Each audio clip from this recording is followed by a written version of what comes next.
आज की वीडियो की शुरुआत हम एक कहानी के साथ करेंगे और जानने की कोशिश करेंगे कि हमेशा अच्छे इंसान के साथ बुरा क्यों होता है और इसका हल क्या है, और जब हमारे साथ बुरा हो रहा हो उस वक्त हमें क्या करना चाहिए।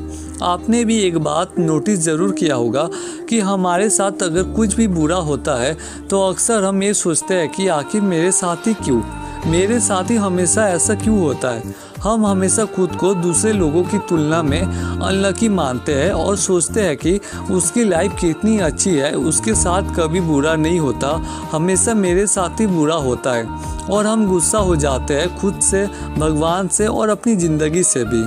हम हमेशा सोचते हैं कि मैंने हमेशा अच्छा काम किया, कभी किसी के साथ कोई बुरा बर्ताव या बुरा नहीं किया, तो मेरे साथ ही हमेशा बुरा क्यों होता है। या हम सोचते हैं कि मैंने आज तक कभी कोई नशा नहीं किया, फिर हमेशा मेरी तबीयत क्यों ख़राब रहती है। जो हमेशा नशा करते वो कितने ज़्यादा फिट है, उनको कभी कोई बीमारी नहीं होती। तो चलिए इन सारे सवालों के जवाब ढूंढने की कोशिश करते आज की कहानी से। एक समय की बात है, एक ईमानदार टीचर हुआ करते थे। वो टीचर भगवान के बहुत बड़े भक्त थे। टीचर कभी भी किसी के साथ कोई बुरा बर्ताव नहीं करते थे, हमेशा सबके साथ अच्छे से पेश आते थे। हर सुबह टीचर भगवान की मंदिर में पूजा करने के बाद ही अपने स्कूल जाते थे बच्चों को पढ़ाने के लिए। टीचर के इस बर्ताव और रवैये की वजह से हर कोई उस टीचर से प्यार करता था और उनका सम्मान भी करता था।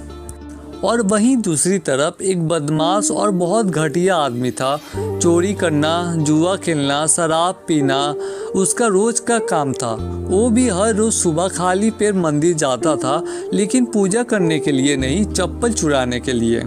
एक दिन बहुत तेज़ बारिश हो रही थी, जिसकी वजह से उस दिन मंदिर में कोई नहीं आया था।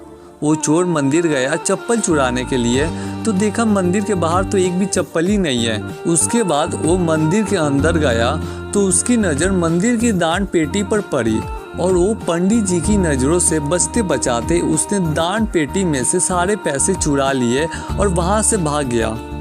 और कुछ देर बाद वो टीचर भी आए मंदिर में पूजा करने के लिए, और जैसे ही उन्होंने मंदिर के अंदर गए तो देखा मंदिर की दान पेटी खाली है। और उसी टाइम पंडित जी और दूसरे भक्त लोग भी मंदिर में आ गए और दान पेटी के सामने उस टीचर को देख करके उन सबको लगा कि दान पेटी में से पैसे उस टीचर ने ही चुराए हैं। सारे लोगों ने बहुत बुरा भला उस टीचर को बोला। टीचर ने समझाने की बहुत कोशिश की कि उसने चोरी नहीं की, लेकिन किसी ने भी उसकी बातों का यकीन नहीं किया।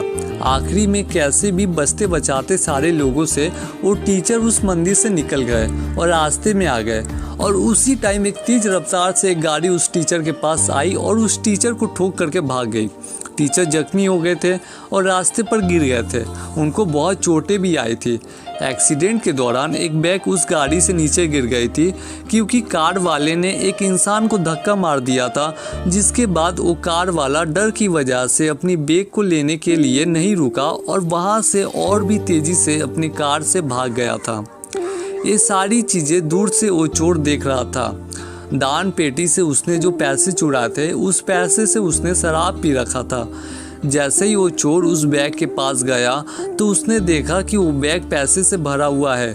उसकी खुशी का तो कोई ठिकाना ही नहीं रहा और खुशी के मारे चिल्लाने लग गया कि आज तो लॉटरी ही लग गई, पहले मंदिर से पैसे मिले और अब इस बैग से। और ये सारी बातें वो टीचर सुन रहा था और उसको सारा खेल समझ आ चुका था कि किसने उस मंदिर के दान पेटी से पैसे चुराए थे। कुछ देर बाद जब वो टीचर अपने घर गया तो उसने सारी भगवान की फ़ोटो को फेंक दिया और अपनी बीवी और बच्चों को बुला करके बोला कि आज के बाद से कोई भी इस घर में भगवान की पूजा नहीं करेगा। और चिल्ला चिल्ला कर बोलने लगा, भगवान जैसा कुछ नहीं है इस दुनिया में, सब मन का वहम है। अगर भगवान होते तो मेरे साथ वो बुरा नहीं होने देते। उनको इतना भी पता नहीं कि मैंने चोरी नहीं की थी, मैं चोर नहीं हूँ, मैंने कभी किसी के साथ बुरा नहीं किया और मेरे साथ इतना बुरा हुआ। और जो इंसान हर रोज़ चोरी करता है उसके लिए पैसों से भरा बैग, ये कैसा अन्याय है। इतना गलत कोई कैसे किसी के साथ कर सकता है। और बिना खाए वो सो गया। और थोड़ी देर बाद उस टीचर को गहरी नींद आ गई और उसके सपने में भगवान ने खुद आ करके दर्शन दिए और बोले, जानता है तेरी ज़िंदगी का आज आखिरी दिन था, आज तुम्हारी मौत होने वाली थी क्योंकि तुमने अपने पिछले जन्म में ऐसे ही बहुत सारे लोगों को अपने कार से एक्सीडेंट किया था और उनकी मौत का ऋण अभी भी बाकी था तुम पर। और उस चोर के पिछले जन्मों के कर्मों के कारण उसको राजभोग मिलना था, लेकिन इस जन्म के बुरे कर्मों की वजह से उसको सिर्फ थोड़े ही पैसे मिले।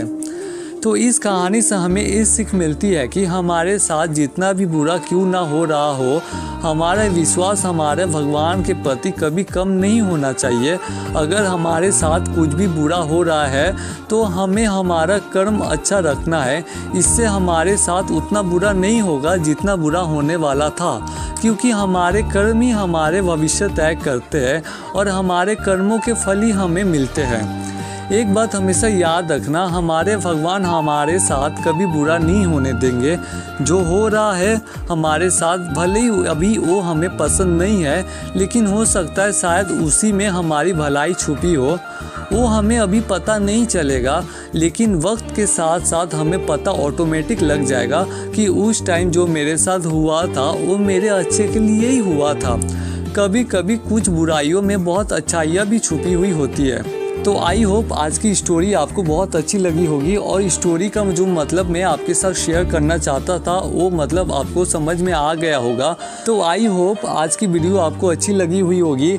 हम इसी तरह के कंटेंट अपने यूट्यूब चैनल पर अपलोड करते रहते हैं। अगर आप चाहते हो कि आपसे मेरे कोई भी वीडियो की नोटिफिकेशन मिस ना हो तो चैनल को सब्सक्राइब करने के बाद बेल आइकन को ऑल पर सेट कर दो, ताकि जब भी हम इसी तरह के कंटेंट अपलोड करें तो आप तक नोटिफिकेशन पहुंच पाए।